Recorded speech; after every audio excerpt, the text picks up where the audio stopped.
देखिए, हैरानी की बात है कि सरकार, विपक्ष पे सरकार जो है सवाल उठा रही है।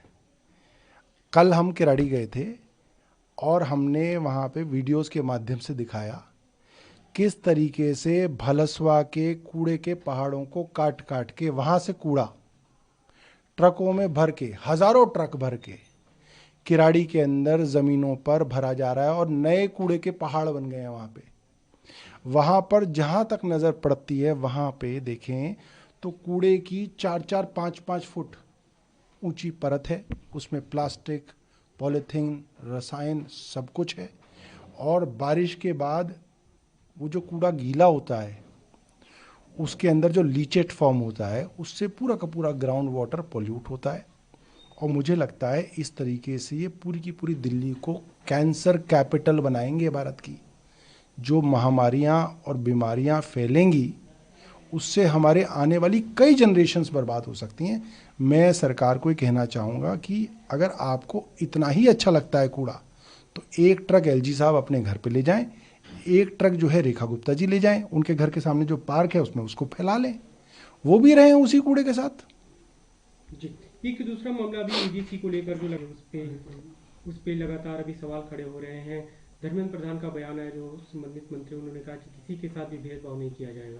देखिए, इन्होंने हमेशा लड़ाने का काम किया।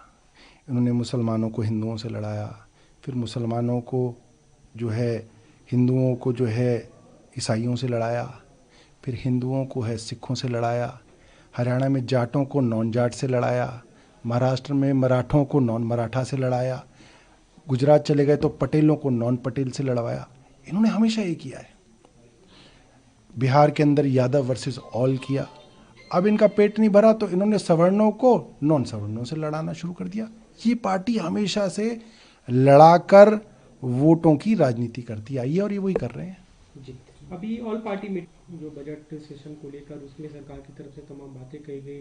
जो केंद्रीय जो संबंधित मंत्री विभाग के, उन्होंने कहा कि हम किसी भी तरह से जो अपोजिशन की मांग है जन सरोकारी उस पर चर्चा कराएंगे। लेकिन पिछले सत्र में हमने जो देखा, जो डिमांड हुई एसआईआर के मुद्दे पे हमने चर्चा कराई, लेकिन विपक्ष का रवैया ठीक नहीं रहा।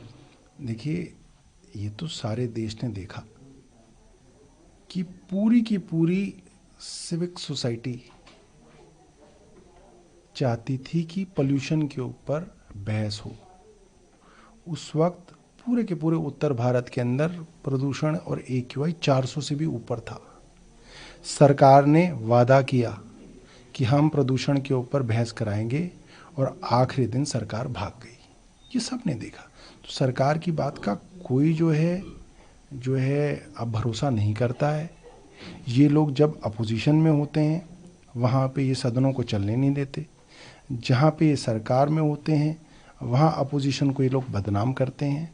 और इनका जो ट्रस्ट है, जो अपोजिशन का ट्रस्ट होता है सरकारों के ऊपर, वो खत्म हो चुका है। जी, एकत्रित वाले एसआईआर के मामले में काफी खींचातानी चल रही है सरकार और केंद्र सरकार के बीच में। अखिलेश यादव का बयान है, उन्होंने कहा कि ममता बनर्जी अकेली है जो आज बीजेपी से लड़ सकती है और वहां पे वो लड़ रही है, फिर से सरकार बनाएंगी वो।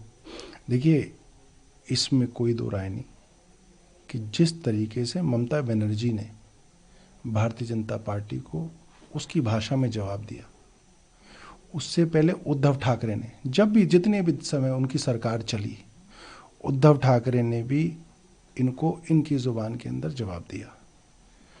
और जितनी ताकत हमारे पास थी दिल्ली में, हमने भी इनको जब जब मौका मिला इनको इनकी भाषा में इन्हीं के दिए हुए जो लेसन्स थे वो हमने समझाए। और यही तरीका है। भारतीय जनता पार्टी से अगर आप डरोगे तो आपको ख़त्म कर देंगे। इनको इनकी ज़ुबान में जवाब देना बहुत ज़रूरी है।